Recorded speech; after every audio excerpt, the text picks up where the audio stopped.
మాటల మార్కెట్. ఒకప్పుడు వార్తంటే ఒక బాధ్యత, మాటంటే ఒక నమ్మకం, కలం అంటే ప్రజల తరఫున నిలబడే ధైర్యం.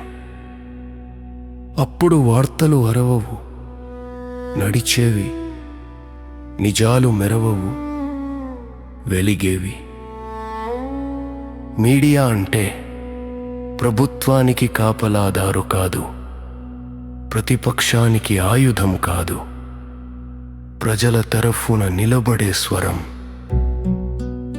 అందుకే దాన్ని ప్రజాస్వామ్యపు నాలుగో స్తంభం అన్నారు.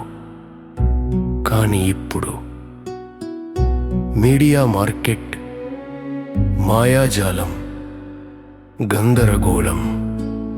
స్టూడియోల్లో యుద్ధాలు, మాటలే బాంబులు, అరుపులే తుపాకులు, వివాదాలే ప్రోగ్రాంలు, అభిప్రాయాలే వార్తలు.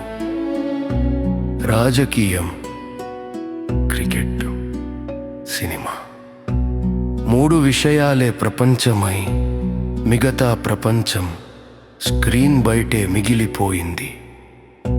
పార్టీ రంగుల్లో వార్తలను రంగరించి జెండాల నీడలో వాక్యాలను నడిపిస్తున్నారు. ప్రశ్నలు కూడా నిజం కోసం కావు, తమ వైపు గెలవాలని వాదాల యుద్ధం మాత్రమే. ఇంకా బాధాకరం ఏంటంటే కొంతమంది మీడియా యజమానులుగా కాదు, బ్లాక్మెయిల్ వ్యాపారులుగా మారారు.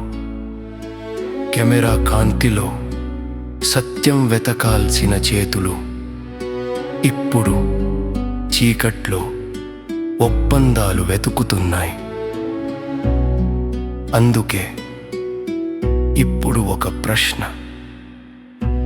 దేశాన్ని పరిశీలించే పరిశోధనాత్మక జర్నలిస్టులను ఎవరు పరిశీలిస్తారు? అందరినీ ప్రశ్నించే మీడియాను ఎవరు ప్రశ్నిస్తారు? ఎందుకంటే ప్రతి స్క్రీన్ మీద ఇప్పుడు అనలిస్టుల రాజ్యం. ప్రతి మైక్ వెనుక ఒక తీర్పు, కానీ ఒక బాధ్యత మాత్రం ఎక్కడో పోయింది. ఇదే మన దౌర్భాగ్యం. విలువలు తీస్తున్న మాటల మార్కెట్ ఇది.